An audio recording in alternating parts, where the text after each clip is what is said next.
So Luke, 20 years is coming up. Thanks, Brian. Yes. It's been a journey so far, eventful, many things that we've seen and been through. Yep. How's it come along for you? When we first started, I don't think I envisaged much more than 10 or 15 people in the whole grand scheme of things. I think for me it was always, because I think from memory, at the time we started, we were in the middle of a drought. And I think for me it was always, you'd like to have a practice in on the Goulburn system, maybe a practice in Cobram on the Murray system, and then maybe a practice that had nothing to do with water. Yeah. But that was pretty much just a dream.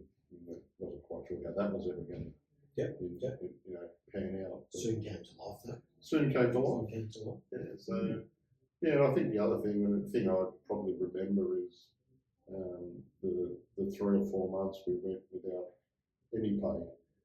So our own drought. Our own drought, So it was going home with 3 little kids and making sure that you could put food on the table for them at that particular point in time. So, but I've got to be honest, I think when we started,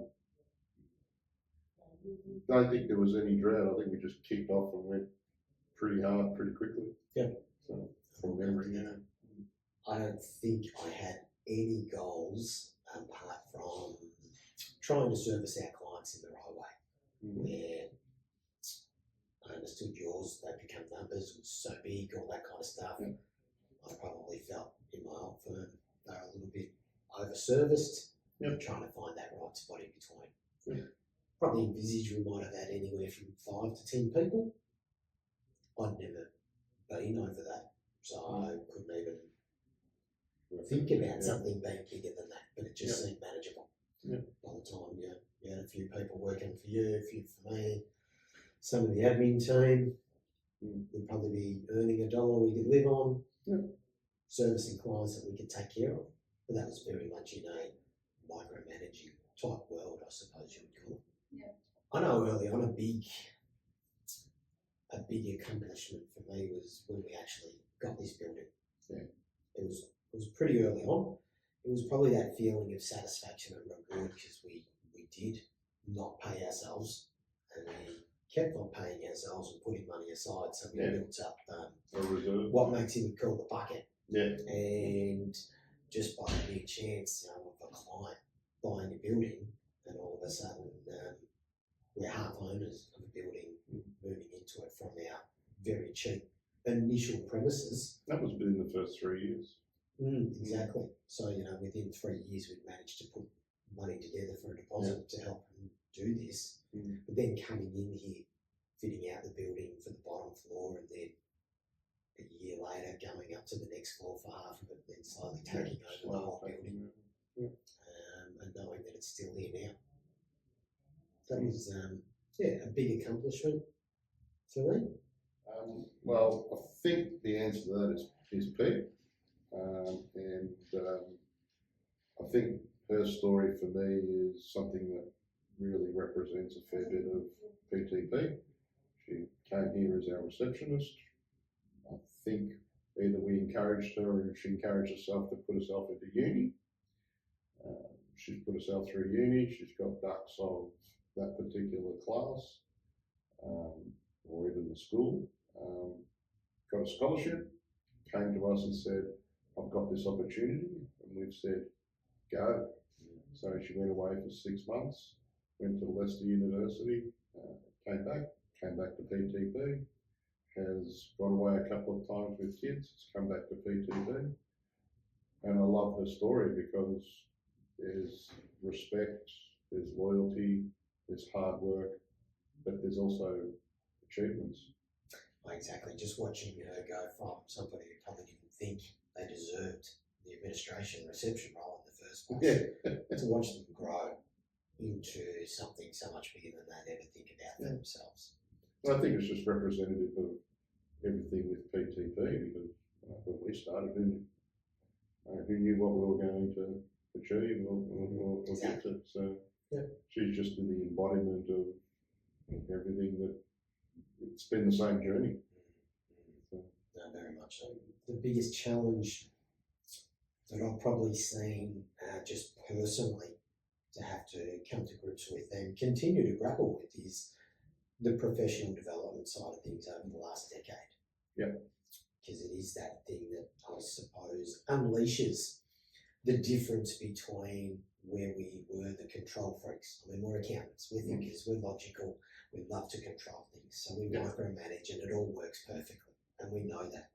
But to move to those next phases or get the next real rewards has come down to professional development, and to me that has been very, very challenging because it keeps you on edge all the time. It pushes every single boundary that I have. Yeah. And as a control person, I don't want that. Yeah. But to be open to it instead of just resisting it is still a challenge, because the first inkling is still resist it, but I need to be open to it. So it's like a bear that continually wants to go back to what it is. So that's when Jeff Everest walks in your office and throws something left field. Something like that, yes. That was the day that I stood in the office, told everyone to go home, take your computer and go home. And at that particular point in time, I didn't know what was going to happen. And I still remember watching people walk out with their computers thinking, I don't know when I'm going to see these people again, and I don't know what they're going to be able to do from a work perspective. And COVID time, I'm amazingly proud of our staff, but they were absolutely amazing in that period. They got everything done. They adapted. They overcame. I couldn't have been more proud of them in that particular period of time. As much as COVID, was what it was, COVID probably for PTP probably represented a significant amount of growth. It's changed the landscape. I'd like to think it's moved us forward 5 to 10 years before we would have got there, as we started challenging the work from home. We've been talking about those things. All these things were now imposed on us. Yep. So therefore the concerns we had were still concerns that we had no control over. No. It was just going to happen, so we just had to wait and see. And very fortunately, all the right outcomes seem to come from that. Change is constant. It's getting ready to embrace the idea that change is a good thing, not a bad thing. We get tired, and I hear it a lot, that I just don't want to change things, and I can understand it, because on the days you're feeling tired, you don't want anything to change. You want to get through it the easy way. Yeah. And I'd love to stay in that space as well. But for me, it's ever since looking at change and saying, well, if we're not changing, we're falling behind. If we're falling behind, we can't be where we want to be with our clients at the leading edge, doing things different. But it is hard to lean into that all the time when we know it's just constant change. When you just work on something to get it there and know that probably in not too long distant future I'm going to dismantle that and need to put something on top of that. I think for me, I don't have a this many office or this or that. I think for me, the size we are now, what it's doing is creating multiple opportunities.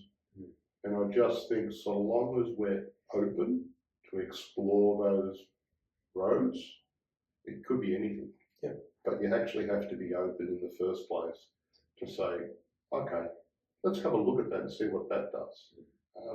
I have a huge amount of gratitude towards everyone, and a huge amount of gratitude towards yourself, because obviously we stepped off that step cliff, whatever you want to call it, together. So I have a huge amount of gratitude for that. Have loved the journey. It's been absolutely challenging at times, stressful at times, enjoyed some of the most amazing times of my life in the business, and I will cherish every part of that, good, bad, and indifferent, because to be honest, it's made me who I am. It's made my family who they are, and yeah. So for me, it's been a ride.